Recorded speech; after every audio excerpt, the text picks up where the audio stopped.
Perkenalkan, nama saya Hilda Nuro dengan NIM 132510255. Saya dari kelas M251B. Pada kesempatan kali ini, saya akan membahas materi dari mata kuliah konsep IPS Sekolah Dasar. Dalam video ini, saya akan menjelaskan 4 hal penting, yaitu urgensi mata pelajaran IPS di sekolah dasar, bagaimana sebenarnya IPS diajarkan kepada siswa SD, bagaimana cara agar pembelajaran IPS tidak membosankan, serta bagaimana pembelajaran IPS yang bersifat kontekstual beserta contohnya. Topik ini sangat penting untuk dipahami, khususnya bagi kita sebagai calon pendidik, agar nantinya kita mampu mengajarkan IPS dengan cara yang lebih menarik, bermakna, dan mudah dipahami oleh siswa. Oleh karena itu, mari kita simak penjelasan berikut ini. Nah, yang pertama, apa urgensi mata pelajaran IPS sekolah dasar? Jadi, kalau kita bicara tentang urgensi atau pentingnya IPS di sekolah dasar, sebenarnya IPS itu punya peran yang sangat besar dalam membentuk karakter dan berpikir anak sejak dini. IPS tidak hanya mengajarkan tentang sejarah, geografi, atau ekonomi saja, tapi juga membantu siswa memahami kehidupan sosial di sekitarnya. Misalnya, bagaimana cara berinteraksi dengan orang lain, memahami perbedaan, dan hidup bermasyarakat dengan baik.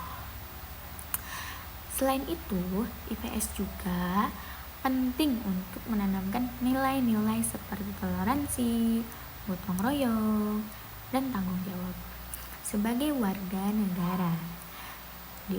Di usia SD, anak-anak sedang dalam tahap pembentukan karakter. Jadi, IPS menjadi dasar agar mereka tumbuh menjadi individu yang peduli terhadap lingkungan sosialnya.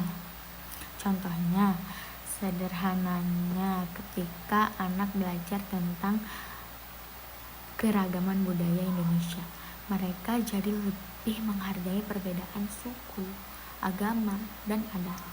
Nah, itu sangat penting dalam kehidupan nyata. Jadi, kesimpulannya, IPS itu penting karena membentuk pengetahuan sosial, karakter, dan sifat anak dalam kehidupan sehari-hari. Nah, selanjutnya, bagaimana seharusnya IPS diajarkan kepada siswa SD? IPS seharusnya diajarkan dengan cara yang menyenangkan, kontekstual, dan sesuai dengan dunia anak-anak. Artinya, guru tidak hanya menjelaskan materi secara teori saja, tetapi juga mengaitkannya dengan kehidupan sehari-hari siswa. Karena SD lebih mudah memahami sesuatu yang konkret dibandingkan yang abstrak. Misalnya, daripada hanya menjelaskan tentang kegiatan ekonomi, guru bisa mengajarkan siswa bermain peran sebagai penjual dan pembeli. Dengan begitu, siswa tidak hanya mendengar, tapi juga mengalami langsung.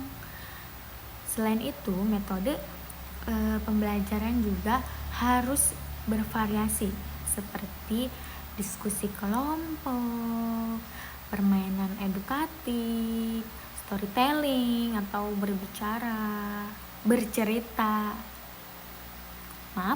Penggunaan media gambar atau video. Yang paling penting, pembelajaran IPS harus membentuk siswa aktif, bukan hanya duduk dan mendengarkan. Jadi, IPS itu bukan hafalan, tapi pemahaman yang dibangun lewat pengalaman belajar yang menyenangkan. Nah, selanjutnya, bagaimana cara guru mengajarkan IPS agar tidak membosankan? Nah, ini penting banget karena IPS sering dianggap membosankan kalau hanya ceramah. Agar tidak membosankan, guru harus kreatif dalam memilih metode pembelajaran. Misalnya, pertama, menggunakan media yang menarik seperti video, gambar, atau bahkan cerita. Anak-anak biasanya lebih tertarik kalau ada visualnya. Kedua, mengajak siswa belajar sambil bermain. Contohnya, membuat kuis, permainan peran, atau simulasi kehidupan sosial. Ketiga, mengaitkan materi dengan kehidupan nyata. Misalnya saat membahas lingkungan, siswa diajak mengamati lingkungan sekitar sekolah gitu. Nah, yang keempat, melibatkan siswa secara aktif seperti presentasi kelompok atau diskusi. Jadi mereka tidak hanya jadi pendengar tapi juga ikut berpartisipasi. Dan yang tidak kalah penting, guru harus membangun suasana belajar yang santai tapi tetap fokus agar siswa merasa nyaman. Intinya, pembelajaran IPS akan menarik kalau siswa merasa terlibat dan tidak hanya dipaksa menghafal gitu. Nah, selanjutnya bagaimana pembelajaran IPS yang bersifat kontekstual? Berikan contoh. Nah, pembelajaran kontekstual itu maksudnya adalah pembelajaran yang dikaitkan dengan kehidupan nyata siswa.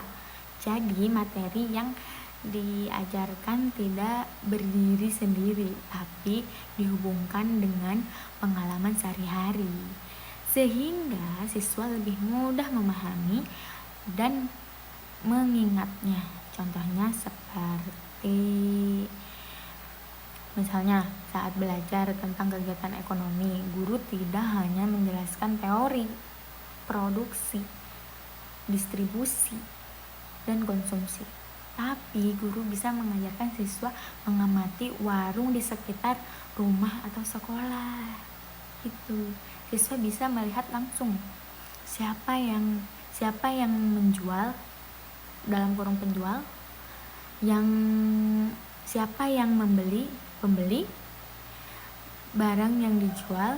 Bahkan bisa juga dibuat simulasi jual beli di kelas gitu.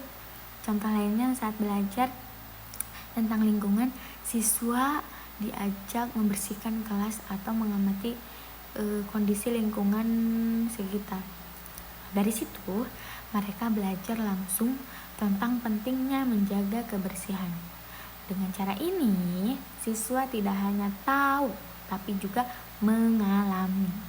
Jadi, pembelajaran kontekstual itu membuat belajar jadi lebih bermakna karena dekat dengan kehidupan siswa. Nah, seperti itu. Baik, terima kasih. Itu saja penjelasan mengenai urgensi mata pelajaran IPS di sekolah dasar, cara mengajarnya, strategi agar tidak membosankan, serta pembelajaran IPS yang bersifat kontekstual. Dari pembahasan tersebut, kita dapat memahami bahwa IPS memiliki peran yang sangat penting dalam membentuk pengetahuan, sikap, dan keterampilan sosial siswa sejak dini. Oleh karena itu, sebagai calon guru, kita dituntut untuk mampu mengemas pembelajaran IPS secara kreatif, menarik, dan relevan dengan kehidupan sehari-hari siswa. Semoga penjelasan yang saya sampaikan dapat menambah pemahaman dan bermanfaat bagi kita semua. Cukup sekian dari saya, kurang dan lebihnya saya mohon maaf. Wabillahi taufiq wal hidayah. Wassalamualaikum warahmatullahi wabarakatuh.